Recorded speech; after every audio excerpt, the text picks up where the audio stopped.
இந்த நாட்களிலே குருத்தோலை பவனியை வெகு விமரிசையாக திருச்சபைகள் ஆசரித்து கொண்டிருக்கின்றது. எருசலேம் தேவாலயத்துக்கு நேராக அருள்நாதர் இயேசு கிறிஸ்து கழுதையிலே சென்ற பவனித்தான் இதிலே சிறப்பாய் அமைந்த ஒன்று. வேடிக்கையான ஒரு நிகழ்வு ஒன்றை உங்களுக்கு சொல்லுகிறேன். இயேசுநாதரை சுமந்து சென்று எருசலேமுக்கு நேராக சென்ற கழுதை மறுநாளிலே எருசலேமிலிருந்து திரும்ப வந்து கொண்டிருந்ததாம்.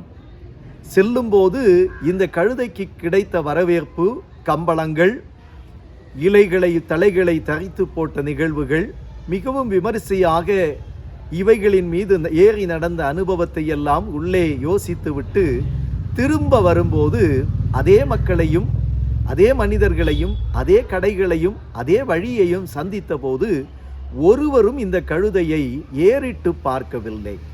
கழுதைக்கு ஒரு சோகம், ஏன் என்னை ஒருவரும் ஏறிட்டு பார்க்கவில்லை, நேற்றைய தினத்திலே எத்தனை கவனித்தார்கள் என்று சொல்லி அந்த கழுதை சோகமுற்று மக்கள் அதிகமாக கூடியிருந்த கடைக்கு அருகாமையிலே சென்று கனைத்து ஒரு சத்தத்தை கொடுக்க ஆரம்பித்தது. இந்த சத்தத்தினாலே சற்று கோபமுற்ற அந்த மக்கள் அந்த கழுதையை தடியெடுத்து அடித்து விரட்டினார்கள்.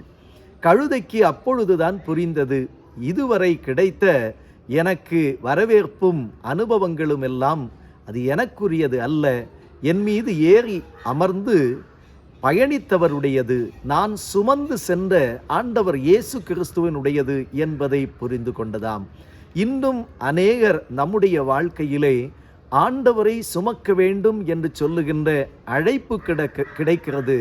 இந்த அழைப்பை பெற்றுக்கொண்டு நாம் கடந்து செல்லுகின்ற போது இயேசுவை சுமந்து செல்லும் போது கிடைக்கின்ற நல்ல அனுபவங்கள் இயேசு இல்லாத போது கிடைப்பது இல்லை என்பதை நாம் புரிந்து கொண்டவர்களாக நம்முடைய வாழ்க்கையில் ஆண்டவரை சுமக்கின்றவர்களாக நாம் வாழுவோம்.